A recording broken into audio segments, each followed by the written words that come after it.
Hello, everyone, and welcome to the lecture on Amazon Bedrock Knowledge Bases. So, this lecture will contain all these topics: RAG and Amazon Bedrock Knowledge Bases.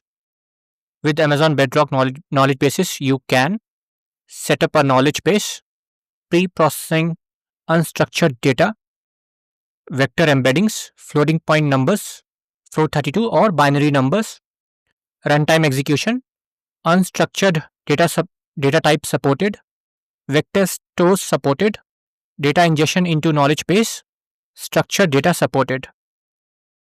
So first topic is RAG and Amazon Bedrock knowledge bases.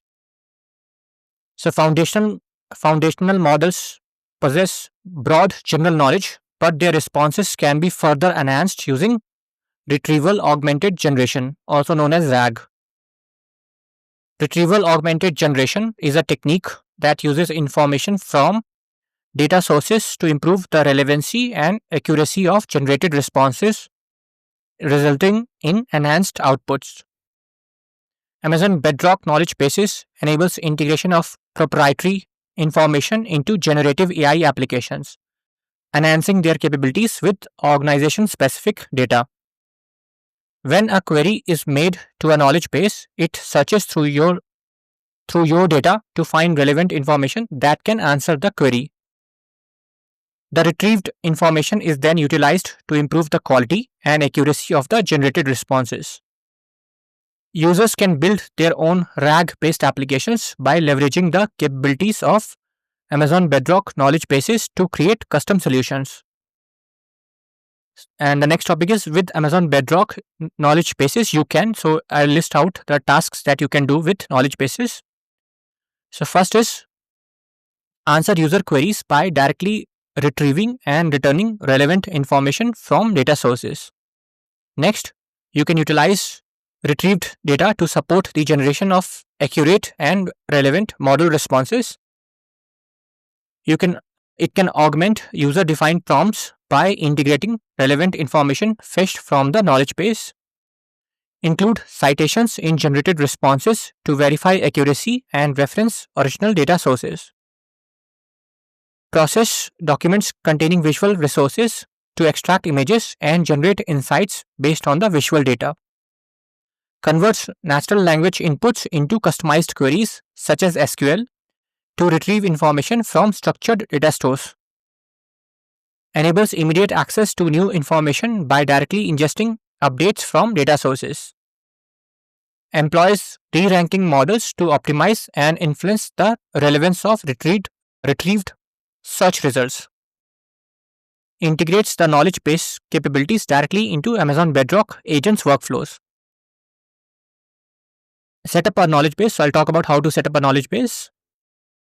So first step is if you are connecting to an unstructured data source, you may optionally set up your own supported vector store to index vector embeddings.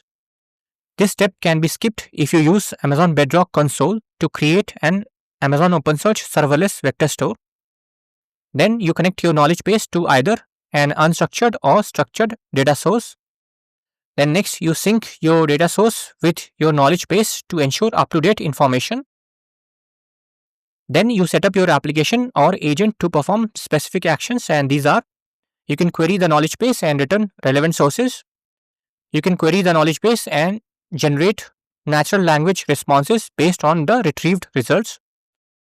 If connecting to a structured data store, you can transform a query into a structured data language specific query such as SQL. Next topic is pre-processing unstructured data. To enable effective retrieval from unstructured private data, the common practice is to convert the data into text and split into manageable pieces to ensure better processing. These pieces or chunks are then converted into embeddings and returned to vector index while carefully maintaining a mapping to the original document. These embeddings are subsequently used to determine semantic similarity between incoming queries and the text derived from the data sources. Vector embeddings are structured as a series of numbers representing each text chunk. Our model converts the text into these vectors to allow for mathematical comparison. These vectors can exist as either floating point numbers, float 32, or binary numbers, though most embedding models supported by Amazon Bedrock use floating point vectors by default. If you choose to use a binary embedding model, you must ensure that you also choose a corresponding model and vector store that specifically supports binary vectors. Regarding comparison, binary vectors use only 1 bit per dimension, making them less costly on storage than 32-bit floating point vectors, though they are not as precise in their text representation. So this is an example of float 32 or binary representation. So for example, let's say you have some text. Amazon Bedrock uses high performing foundational models for leading AI companies and Amazon. So each word, so I'll take the example of binary because it's easy. So each word will be either 1 or 0. And this is the whole array. So as you can see, it's very rough. It's not very fine grained. And so every word either has to be 1 or 0. So the comparison may not, if you are searching for something, it may not be accurate. But in the floating point vector representation, you will have a very high range. It can have negative and positive, and this will accurately depict each and every word in your corpus of text. So this is an example. Let's say you are searching for smartphone, and imagine you have 3 documents in your database. You have iPhone 15 review, Android Galaxy review, landline, telephone manual. And if you are using, so this is mostly used most of the time. So this is the default float 32, which has a high precision. The AI calculates the distance between the query smartphone and the documents perfectly. It knows iPhone is extremely close.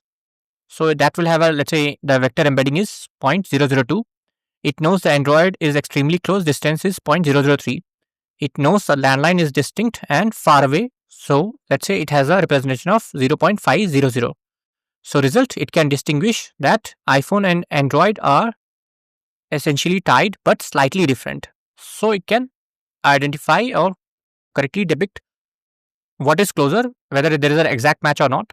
But let's say with binary, which has a low precision, the AI creates a simpler map. It sees iPhone and Android as just phones, and probably they will have a value of 0. And this creates a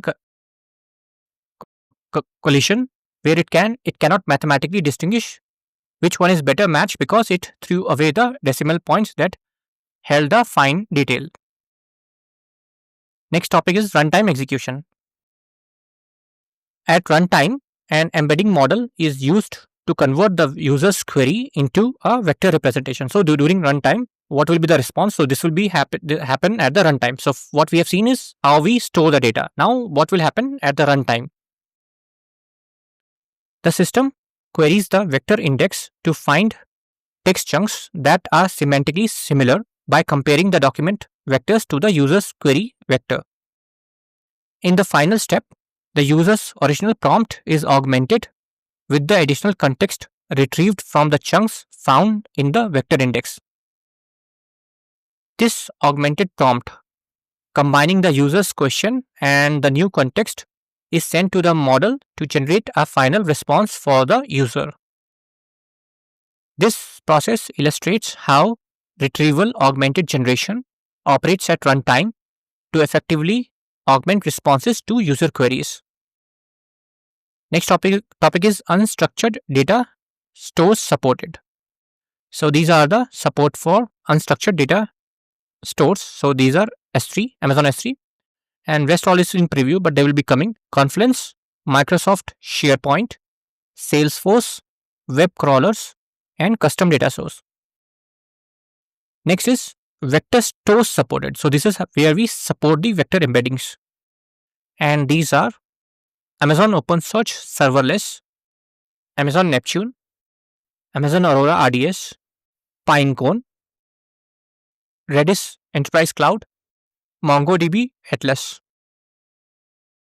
Next topic is data ingestion into the knowledge base. The process of converting your data into vector embeddings is called ingestion. The ingestion process that turns your data into a knowledge base involves the following steps. First step is the data is parsed by your chosen parser. Each document in your data source is split into chunks subdivisions of the data that can be defined by the number of tokens and other parameters. Your chosen embedding model converts the data into vector embeddings. The vector embeddings are written to a vector index in your chosen vector store. After the ingestion process is complete, your knowledge base is ready to be queried. If you make changes to a data source, you must sync the changes to ingest additions, modifications, and deletions into the knowledge base. Some data sources support direct ingestion or deletion of files into the knowledge base, and this eliminates the need to treat data source modification and ingestion as a separate step and the need to always perform full syncs. Structured data type supported.